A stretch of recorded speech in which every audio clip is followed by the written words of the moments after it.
Hello दोस्तों, कैसे हो आप सब। आई होप कि आप सब अच्छे होंगे। आज मैं कई दिनों के बाद आपसे मुलाकात हो रही है, तो काफ़ी अच्छा लग रहा है मुझे आपसे मिलके। और मैं काफ़ी एक्साइटेड हूँ कि आज कई दिनों के बाद मतलब मेरी जो केरल वाली ट्रिप्स थी वो ख़त्म हुए तकरीबन 15 दिन से ज़्यादा हो गए हैं। और आप लोग सोच रहे होंगे कि भाई रोमांटिक डिसेबल का वीडियो क्यों नहीं आ रहा। केरल ट्रिप की सारी वीडियो ऑलमोस्ट ख़त्म हो चुकी है, कुछ भी बचा ही नहीं है मेरे पास।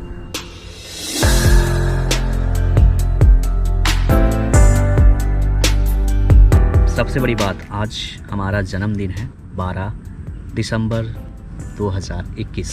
तो आज हम पूरे 25 साल के हो गए हैं, लेकिन मैंने अभी तक कुछ ऐसी बड़ी अचीवमेंट नहीं किया जो बहुत सारे लोग जो होते हैं, बहुत सारे क्रिएटर जो होते हैं, बहुत सारे लोग मिनिमम एज में वो बहुत कुछ अचीव कर लेते हैं। लेकिन फ़िलहाल मैंने ऐसा कुछ काम नहीं किया। मेरा जो काम है वो आप सब भली भांति जानते ही हों। आज ही के दिन मेरा भी जन्म हुआ है, आज ही के दिन दिल्ली का भी जन्म हुआ है। आप कहोगे भाई दिल्ली का जन्म कैसे हुआ।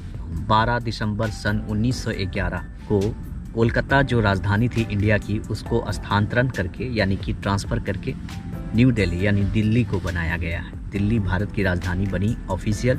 तो हुआ ना इसका जन्मदिन, और साथ साथ मेरा भी जन्मदिन हो गया। जन्मदिन मुबारक आप सभी को। 25 सालों में 25 चॉकलेट डिस्ट्रीब्यूट किया हूँ अपने JNU कैंपस में।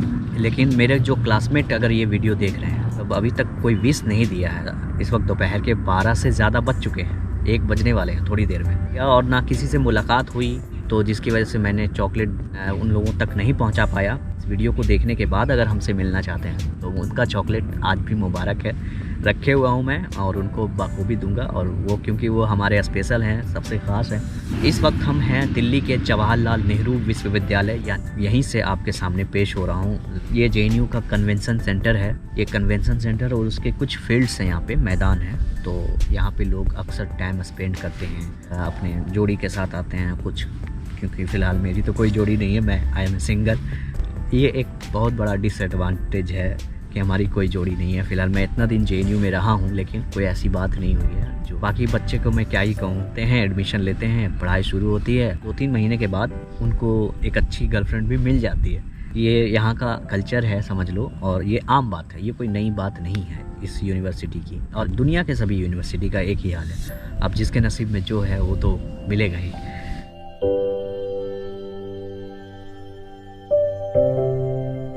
आते हैं टॉपिक पर, अब आते हैं मुद्दे पर। तो सब बहुत सारे लोगों ने हमसे जो क्वेश्चन क्वेरी की है, पूछा है, मैं नाम लेके बता दूं। इमरान आलम, आमिर भाई DPSC या UPSC की शायद तैयारी कर रहे हैं वो, अल्लाह ताला उनको जल्द से जल्द कामयाब करे। अरमान आलम हैं, दानिश भाई हैं, बहुत सारे हैं। मैं किनका नाम लूँ, बहुत सारे लोगों का नाम नहीं आ रहा है याद। वो जितने भी सब्सक्राइबर हैं, एहसान भाई हैं जो हमारे सबसे खास मित्र हैं। एहसान भाई पूछताछ किया हमसे कि भाई तुमने इतने कम समय में इतने जगह जो ट्रैवल किए हैं, क्या ख़र्चा आया है। तो आज हम इन सारी चीज़ों से पर्दा उठाएंगे और सारी गुत्थियों को सुलझाएंगे। थोड़ी देर बाद ना ये एक आवाज़ें आ रही होंगी, जहाज़ की आवाज़ें आ रही हैं, तो ये थोड़ा सा डिस्टर्ब करता है, क्योंकि हर 5 मिनट में जहाज़ इधर से क्रॉस करता है, JNU की तरफ से ही क्रॉस करता है। यहाँ से 5 किलोमीटर के बाद ही है IGI airport, Indira Gandhi airport. भाई लोगों ने पूछा कि रहते कहाँ थे, खाना क्या खाया, गाड़ी में पेट्रोल कितना लगा, डीजल कितना लगा, जो भी है ETC। तो ये सारी चीज़ों को, ये तीनों को मैंने अलग अलग पार्टों में डिवाइड कर रखा है। मोबाइल में मेरा सारा ब्लैकलिस्ट बनी हुई है, वो एक एक करके सुलझाता हूँ।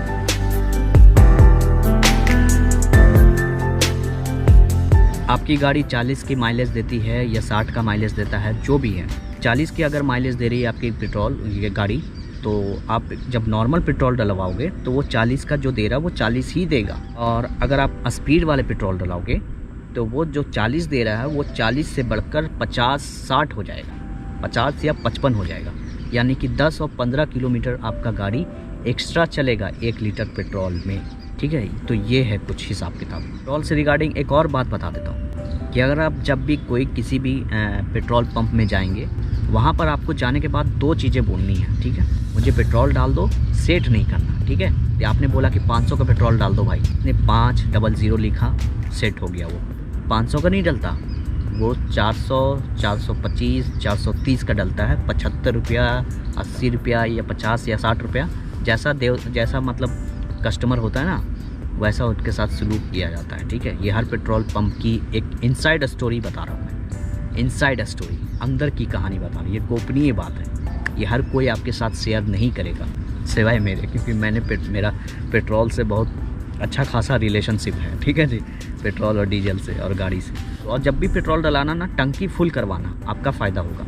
अगर आप 200-300 का पेट्रोल लेते हो ना तो फ़ायदा उनको होगा, अगर आप फुल कराते हो ना तो फ़ायदा आपको होगा। लेकिन अगर आप उतना पैसे नहीं है, 500 नहीं है, आप टंकी फुल नहीं करा सकते, 100 रुपया 200 रुपया का ही लेना चाहते, तो आप बोलना भाई सेट मत करो। जैसे आपने 100 रुपये का पेट्रोल लेनी है तो 100 लिखेगा, सेट कर देगा, वो डाल देगा आपका 60 रुपये का पेट्रोल, 70 रुपये का, 30 रुपये उसमें भी बचा लेगा। वो बिना सेट किए वो डालेगा तो वो 100 नहीं होगा, 100 से थोड़ा ऊपर चला जाएगा, 105, 110। अगर आप 5-10 ज़्यादा देने को तैयार हैं तो आपका पूरा पेट्रोल आ जाएगा, यानी कि 110 का 10 पूरा पेट्रोल आपकी टंकी में। तो ये था पेट्रोल से रिगार्डिंग। मैं इसी तरह से पेट्रोल डलाता था और इसी तरह से सफ़र को अंजाम देता था।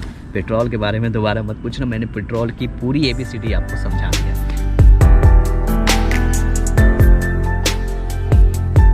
अब आते हैं खाने पर। तो गूगल से बोलो, बोलने से सब होगा। तो गूगल से जो भी बोलेंगे, कोलकाता में अच्छा और सस्ता खाना कहाँ मिलता है, एक लिस्ट ला के दे देगी।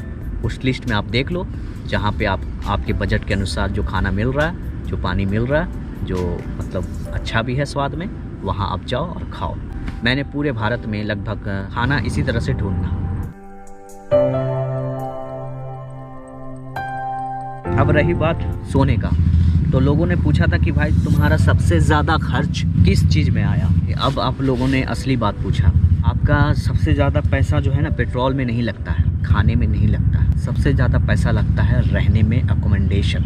सबसे सस्ता हॉस्टल, गेस्ट हाउस ढूंढता था। कोलकाता में सबसे सस्ता हॉस्टल, होटल या गेस्ट हाउस कौन सा है, तो वो बोलता था फलना फलना। मैं उस जगह पे जाता था, जाने के बाद देखता था कि हाँ वाकई सस्ता है। तो मुझे 100-150 के अंदर एक रात बिताने का एक अच्छा सा गेस्ट हाउस मिल जाता था। मतलब आपको गेस्ट हाउस के अंदर एक अच्छा सा बेड वगैरह हो, बिस्तरा हो, साफ़ सुथरा हो, थोड़ी सी झाड़ू वाड़ू लगा हो, एक फ़ैन चाहिए, अगर गर्मी है तो फ़ैन चाहिए, ठंडा है तो कंबल चाहिए। तो ये सारी चीज़ें होती हैं एक हॉस्टल के अंदर। कुछ लोग कहते हैं कि ट्रैवल में बहुत पैसे लगते हैं, लेकिन हकीकत ऐसा नहीं है। आप चाहें तो आप पर निर्भर करता है कि आप कितने पैसे स्पेंड करना चाह रहे हैं। बहुत से दुनिया में एक नहीं अनेकों उदाहरण है यार, कि जिनके पास पैर है ना, पैर। मेरे पास तो पैर नहीं है, तो इसलिए मुझे पैसे थोड़े से खर्च करने पड़ते हैं और पड़ेंगे भी। ये नहीं है तो फिर इसके बिना हम चल भी नहीं सकते, गाड़ी के बिना। जब गाड़ी चलाएंगे तो जाहिर है पेट्रोल डीजल लगेगा, इन सब चीज़ों का खर्चा, मेंटेनेंस वगैरह, इसका जो भी तामझाम है ये सब तो लगेगा। वही गूगल पे जाता था और बोलता था भाई सस्ता हॉस्टल, होटल, गेस्ट हाउस वगैरह कहाँ पे है। गूगल बताता था फलना फलना जगह पे है। मैं वहाँ पे पहुँचता था और डायरेक्ट बात करता था, क्योंकि एड्रेस तो गूगल ही देगा। मुझे क्या पता कि कौन सा हॉस्टल कहाँ पे है, गेस्ट हाउस कहाँ पे है, कौन सा रेस्टोरेंट कहाँ पे है, कौन सा खाना खाने वाला जगह कहाँ पे है। एक नया शहर में जाएंगे तो मुझे क्या पता, आपको क्या पता। आप तो बिल्कुल गूगल का सहारा लोगे ना भाई, बिल्कुल लोगे, बिल्कुल पूछताछ करोगे इनसे। इसके बिना आप तो चल ही नहीं सकते आगे। अगर आपके पास नेट नहीं है, इंटरनेट नहीं है, गूगल नहीं है, तो आप वहाँ के जो लोकल लोग हैं, जो आसपास रह रहे हैं, उनसे भी रास्ता कायम कर सकते हैं, उनसे भी पूछताछ कर सकते हैं कि फलना चीज़ कहाँ पे मिलेगी। वो भी आपको अच्छे से गाइड कर देंगे। अब लास्ट वाले मुद्दे पे आते हैं कि लास्ट में क्या हुआ। लोगों ने कहा कि भाई ट्रेनें बंद हो जाएंगी, फ़्लाइटें तो बंद ऑलरेडी हो चुकी हैं, पाबंदियाँ चालू हो गई हैं। तो स्पेशल ट्रेनों के नाम पर वो जो लूट खसोड़ मचा हुआ था, वो भी मचा हुआ है। हमें भारतीय रेल को मैं जन्म से जानता हूँ, क्योंकि भारतीय रेल से भी हमारा पुराना संबंध है। तक 25 सालों के एक्सपीरियंस के दम पे मैं बता रहा हूँ कि मैंने कई बार भारतीय रेल का इस्तेमाल किया है। हाँ, कार से नहीं, पैदल। हाँ, एक अंकल आ गए हैं, उन्होंने मुझसे लाइब्रेरी का एड्रेस पूछ रहे हैं। तो मैंने बोला भाई कार वहाँ तक ले आए हैं, एक तो कार लाना अनलीगल है, CCTV कैमरे लगे हुए हैं, और JNU है ये, यहाँ कोई कुछ नहीं बोलता, आप कुछ भी कर सकते हैं, आपका पूरी आज़ादी है यहाँ पे। खैर, किसी को रास्ता बताना एक सबसे बड़ी नेकी है। अब आते हैं मुद्दे पे भाई। मैं जब कोरोना की दूसरी लहर पूरे पीक पर हो गई, जिस वक्त दुनिया घर में थी, और हम घर से बाहर थे। तो उस वक्त हम केरला के लिए 4 दिन की यात्रा, केरला तभी भी बंद नहीं हुआ था। तो उस दिन एक मिनिस्ट्री ऑफ टूरिज्म डिपार्टमेंट की तरफ से नोटिफिकेशन जारी हुआ और उस नोटिफिकेशन में क्लियर मेंशन किया गया कि जितने भी टूरिस्ट प्लेस हैं जो गवर्नमेंट ऑफ इंडिया की है या फिर जितने भी टूरिस्ट प्लेस हैं सबको बंद कर दिया गया। अगले दिन मैं पहुंच गया केरला का दूसरा बड़ा शहर है कोची। वहां पहुंचा, वो वास्को डी गामा के जो चर्च के अंदर जाने का मन था। आप देखे होंगे वीडियो में, अगर नहीं देखा तो वीडियो की लिंक डिस्क्रिप्शन में है, जाके देख सकते हैं। उन्होंने मना कर दिया अंकल कि नहीं आप नहीं जा सकते हो, क्योंकि अब कल तक ये खुली थी, आज ये ऑफिशियली बंद हो गई क्योंकि कोरोना की दूसरी लहर शुरू हो चुका है। तो फिर वहाँ पे थोड़ी सी तू मैं हुई, लेकिन उन्होंने बोला नहीं जा सकते तो नहीं जा सकते, दैट्स इट।